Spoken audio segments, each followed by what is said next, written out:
Hey guys, this is Layout Review, and I wanted to do a presentation and video on Yorick top lane. Now, why am I choosing this champion? Probably because I believe he is overpowered.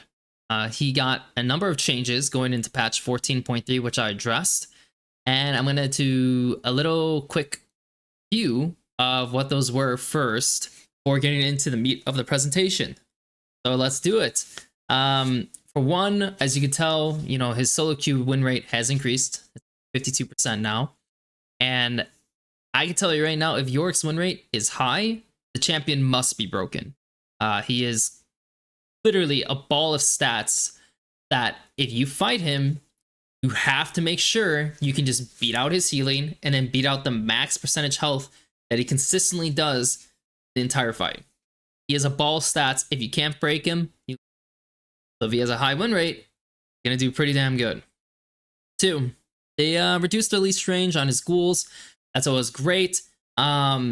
His Q, this is probably one of the most ridiculous changes they did for him. Basically, they went from him having a flat base, and then it doubles if you're under 50%, to now it restores up to % missing health. Now, I'm going to tell you right now, 8% missing health with 1,000 missing HP, which you'll easily have when Q is rank 5, is 80. Okay, now let's say we take the max amount of health you can get from your base level, which was the old one, times that by 2, and you guess what you have? 136.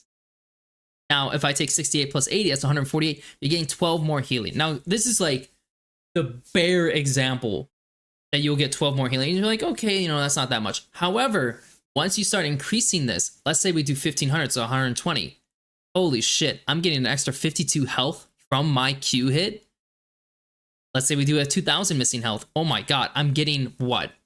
160 plus that 60, so I'm going over 200 health per a Q hit. Insane. That is so much healing. And of course, if Yorick can last longer in a fight, he will win. It's like almost like the saying with One Piece. If it's a 1v1, bet on Kaido. If it's a 1v1, bet on Yorick. Like, that is kind of where he is right now. And then his art changed, like they did it from 3, 6, 9% to 2, 2.5, 3%. But you can proc that 3 times in 3 seconds. So it's basically better up to level 16, rank 3. So he has better healing throughout the entire game. His E is a little bit quicker, which is always great. And then his R is better in the 6 and 11, which before he was a little bit weaker. And then, of course, level 16, he was the menace he always is. Now he becomes a menace at level 11. And that's kind of insane. So if you've never played Yorick and you're not sure how to build Yorick, let's kind of go into this. One, there are people who are going to build Lucidity. Personally, for me, unless you're playing a full lethality build, I would avoid it. Why? Because most of the time, all the items you're building have a lot of ability haste. They'll have 15 to 20 ability haste. Like, if I look at this Profane Hydra, Shojin, Grudge, like, all that has ability haste. So Lucidity is just kind of lost. It's kind of pointless. So I would definitely aim to get Tabbies, Mercs, Swifties. I think these 3 are all better options than Lucidity. Then we go into his full, let's go into his first, second, and third items before just kind of going into the full build. I would say that if you're playing against a squishy champ, it's good to rush Profane Hydra because it adds a ton of damage. And it allows you to wave clear quickly too. So if you get to a point where you can actually clear the wave and then hit an E and it does a ton of damage, awesome. Typically, these range champs also have more burst, so being able to kind of just match it easily, great. If they're mobile, I like Triforce. It gives you MS when you hit them. It has a Sheen procs, so in and out fighting is really nice with that item. The same thing can be said with Sundered Sky. It's also kind of similar that if it's a lot of in and out fighting, having an extra healing is really nice. So, if you're playing against like Cassante, or maybe you're playing against another one, like maybe like Fiora, I can see Sundered Sky having its place. Though I will say Triforce probably is better against Fiora than Sundered Sky, just because she also has a reasonable amount of burst. So you kind of want to be able to match that in some ways, where Sunder Sky is not going to help you there. Third item, I know there's people that go Grudge like almost no matter what, and I understand why, but if you haven't built Hydra by then, I highly prefer it. It's great having the extra push inside. I don't think you necessarily need Hydra to actually push side lanes at all, but of course it's nice. Also, you know, having the pen and then the finishing on the item allows you to kind of deal with some of the higher bursts that you'll get from other champs at that point in the game while building health from your other two items. So survive their burst and you can finish them off before they can get a rotation off. Great. I am a big believer in Shojin for Yorick. It gives you the additional 15 ability haste on your Q, which is incredibly important to me because his Q has so much healing built in. So the more you get your Q off, you know, the more healing you're gonna have, the longer the fight lasts. And of course, again, never bet on a 1v1 against Yorick, right? So the Shojin kind of just amplifies that, and naturally also, you'll get those stacks that increase spell stacks real quick. Good item. Now, for the lane start, I want you to understand that if you're against like a ranged champ, or maybe it's a really difficult melee matchup, you can start E and it's perfectly fine. I know most of the time people are going to want to start Q because naturally it's both a good, well, it's a good spell now. And it of course gives you Graves, so that when you hit level 2, you can throw your E, spawn ghouls, and get like a counterattack. But again, if you're playing against Jace, Quinn, someone who's like actively knows what they're doing with the champs and they're trying to harass you, like let's say Teemo 2, you can toss an E to get CS. You can toss an E to kind of harass them and lower their HP because it does, I believe, current health, I want to say. I just need to check this real quick. Just so I'm not making a mistake here. So I'm not making a mistake.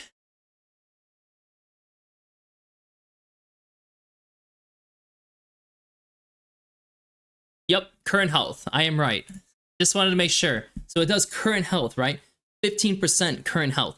So the higher HP they are, the more damage it does. Again, that is really good. And if you can harass them to a certain point, because you're going to outlast them with D-Shield and Q health back.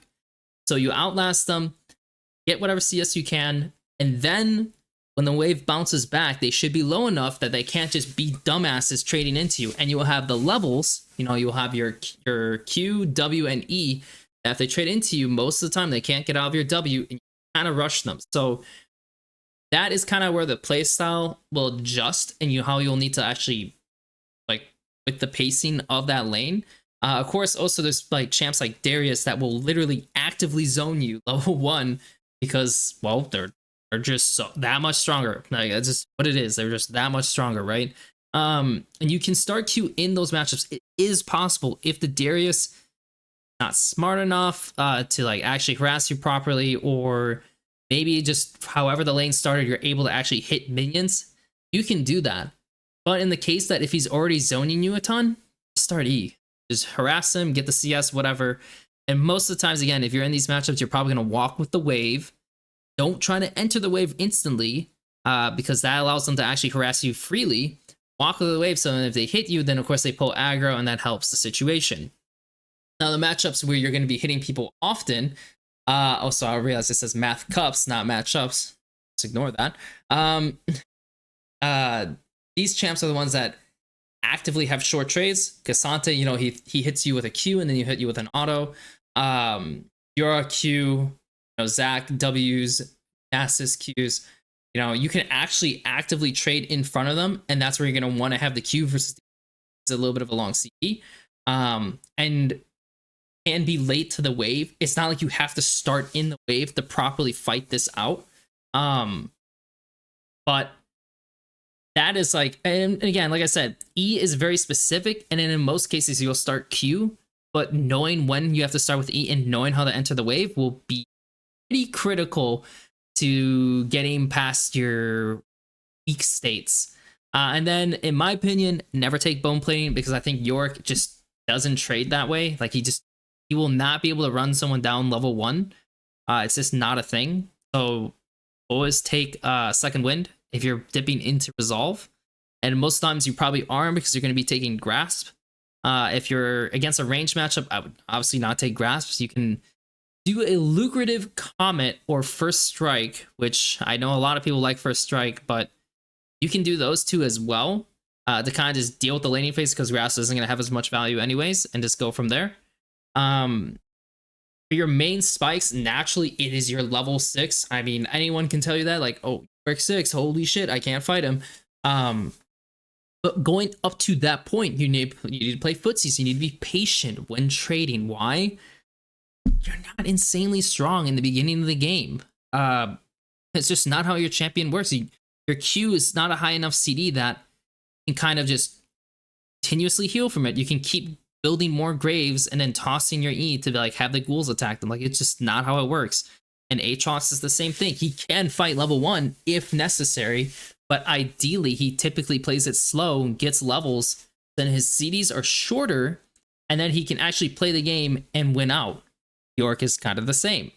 By a level 11 though, this champion really turns it on. Like, you'll have about 2 items, and the ghoul strength will be so strong that if you toss it on a squishy, they'll probably be chunked to half HP, which is kind of ridiculous for a well, at this point it's like a level 1 or 2 ability because you're maxing W second. You can fight like almost any champ in the side lane from a 1v1 standpoint. Granted, again, I'll say that it depends on how fed, of course, the enemy's mid lane might be. Like, if it's Cassio, who is incredibly fed, yeah, you might actually struggle. But in a lot of cases, like I said, you will pretty much win against these, like, a lot of these champions. And of course, you easily take turrets. Now, like I said, super important, don't screw up the first 6 levels, because even though it's possible for your champion to recover and actually win the game still, because again, you're a very strong scaling champion, have to hit level 11 to do that. You'll have like 1.5 items, you'll hit level 11, you can 1v1 the enemy top probably, even if they're a little bit fed. But the issue is it just takes so long to get there that by then the game might just already be over. So you really want to make sure don't screw up these initial levels. Now, I want to show a game example that I played recently. It was against, I think this was like D2, D1 MMR, give or take. I'm playing Yorick. I have Grasp as against Sante. Pretty much I just hold the dot brush because, like, I believe if he walks through, I can fight him like 1v1, no problem, which is true. I'm first in lane, so again, if you're first in lane, like, that offers you like a lot of control, right? So naturally, like, he's gonna try to fish for Qs against me, and I'm just gonna play the footsies game, right? Like, even though, like I said, don't want to like actively fight all the time in the beginning, you could do these short trades and trade for the grass, right? So, like, I get another grass proc, I can get another grass proc, playing for like the level 2, hit level 2, I miss, that's fine, you just farm. Now, here's the thing that you really have to understand when it comes to the ghouls. Be very mindful and when you spawn the ghoul, because the ghouls are going to naturally start pushing the wave, right? You will push the wave, and depending on where your jungler is, how all these situations are going to pan out, can end up dead. And if the enemy top knows that, oh shit, if this guy starts pushing, my jungler's on this side, his is not, and he can get ganked and die, you can't do anything about it. Like, if he doesn't kill the ghouls and he just farms unless the ghouls keep hitting the wave, you're screwed. So be very, very careful when you spawn the ghouls.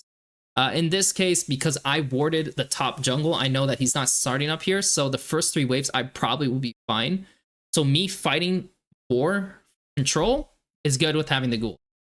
So, like, he'll throw a Q3, like, you can't even kill the ghouls that quickly because they don't take a ton of spell damage. Of course, my ghouls help me CS a little bit. But, you get a little bit of trade there, it kind of just grows. You get this wave in, you just harass, you play patiently, the wave is pulling back. Again, I could try to fight him in this wave, but there's no point. Like, my champion's not good at it, and I don't, I know that the enemy's pathing up as well. You don't want to endanger yourself, and I know that if I get the levels I need, I'm going to win the game. It's that easy, right? Like, even if he trades me, I have D shield. Who cares? And so me playing far back, and I didn't have a ward, right? Because I warded his jungle deep. I end up actually getting ganked, which I didn't even anticipate. Like, I wasn't even like expecting this per se, even though I was standing far back. I'm just like, oh, I'm not gonna, I don't need to contest you. You're not gonna dive and kill me. So this is why I emote. I'm like, okay, well, you do this to me, who cares? Like, I'm in a great spot. You farm. Now here's the thing, Cassante, he has biscuits, right? So the biscuits help him recoup his mana from using Qs. And I know his mana is kind of low, so now I know like, oh, I can kind of like trade into you a lot more. And I don't think, does he even use his biscuits? I don't even remember. At this point, he's kind of like overextending. He's not even using his biscuits, by the way. So I know he's like kind of trolling, but he uses one now, which, my bad. My bad. I should have known better. And I think most players at this point would just possibly base TP. Because it's like, okay, well, he's going to TP back and have more HP than me. And that's going to be a problem, right? But ideally, I can just drink my health potion, recoup some of my health from my Qs, get the ghouls, have level 6, because I know I was going to have level 6, and he can't do anything. And so this is where I'm talking about when you're building the wave, and you're like, in this case, I need to make sure this wave comes in. What is the best thing I can do? I can press R. I can trade into him, and I can make him kind of, afraid to test it. And of course, as long as your wife, your maiden, doesn't hit the turret, you're fine. So again, a fat base, 1500, I could go not Titanic, but I could go Tiamat and then pick up what? A longsword. So I could do Tiamat longsword, and it's not too bad of a buy. But because I'm doing a lot of fighting against this guy, I decided that I'm going to go into like Sheen and get a Triforce. You TP back, hold the wave. And so you're going to start seeing some of these traits here where now, again, I'm level 6. I can do a lot more. And here's the thing. This is an interaction you're going to love as a fucking Yorick main versus Cassante. His W can't go through this thing. So he's just stuck. So most of the time when he does these trades, doesn't do anything. But notice, like, again, I'm not actively extending this too long because my QCD is 4 seconds still. It's a long ass time. So don't over trade. Like, don't just think, well, I'm a god yet. Like, no, you're god mode at 11. At 6, you're strong, but you're not a god.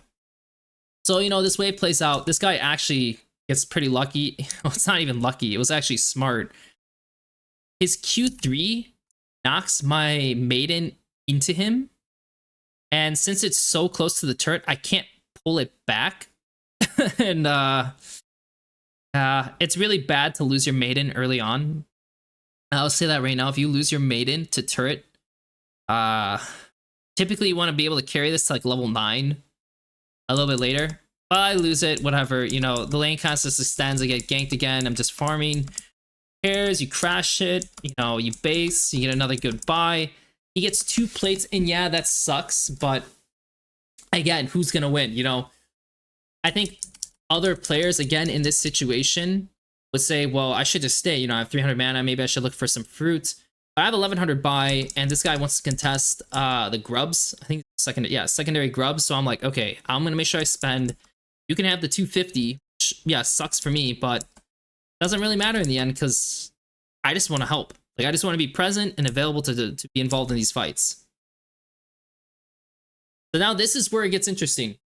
So look at this trade here. So he has Q3, right? And he can't touch me. The second his W fails here, I'm like, okay, I know he's fucked. So this is why I go for this. Doesn't work right, but he gets super low, right? Then he goes for a finishing. I just want to tell you, again, look at my HP.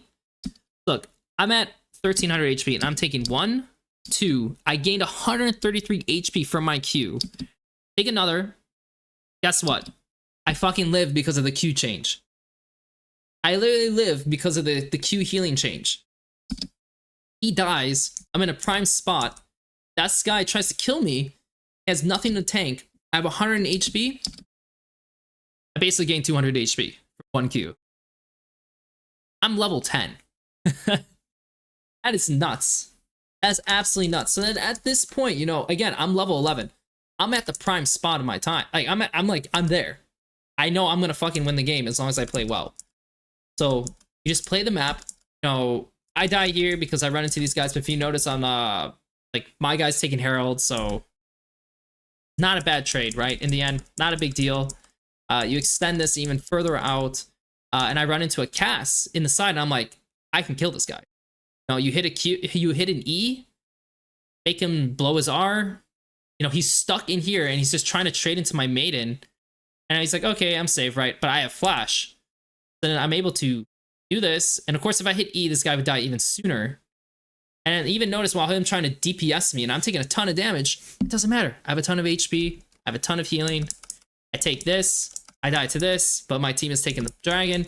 Again, if you're a split pushing champion like Yorick, it is perfectly fine to die inside if you know the opposite side can make a play. If you're dying and they cannot make a play, it's really bad.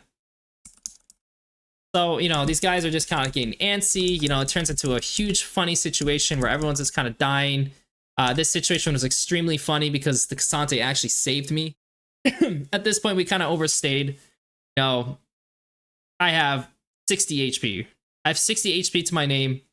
I don't have Triumph. Look at this. Oh my god, look at that HP gain. Holy shit. Wow. Incredible. Absolutely incredible. We die again. A little bit of a mess up. You know, we get a kill.